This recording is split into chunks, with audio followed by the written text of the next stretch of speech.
madawa. Kuna vitu unakula maji kwamba nini? Vitu ni nini kama mganga. Huyu mdogo wangu huyu. Niwewe uchukua mtego mpaka nimkamatia njiani. Kakoka kakafa. Huyu haya yeye yeye akabuzi kasema nimalize hapa nikamalizia. Ikawa ni ngumu. Basi nilikuwa mganga, mimi nilikuwa hapa tota hapa nilikuwa mchawi, sio mchawi wa watu. Nilikuwa mchawi wa uganga. Nikifanya kazi utego nilikuwa nataka kutega, nataka nirudishe. Yaani nikirudisha sasa hivi natoa kutu hawa tatu au kupe, naweka kwenye kibuyu. Yaani sisi natoa machozi ndugu yangu. Na mimi nachukua nguo naweka pale. Naweka na kambuzi. Bila nasikia pale pale. Hiyo kazi nilikuwa hapo watu wamepeleka mapanga kwa ajili yangu. Basi Mungu alinisaidia. Niketa hela.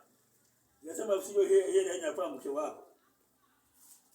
Na kwa hiyo nikija basi nitaanza. Nikija papo naanza kutega mpaka siku tano ipo papo na tega. Na kwenda kupiga mawe. Ngumi. Basi nikakaa. Basi nikasema kama mmekataa.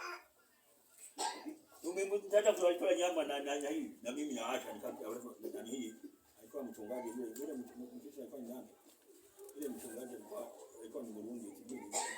Nani Patrick Chongera. Patrick. Aniomea. Kani maji hapa kwa kurudia. Basi majaribu nipata.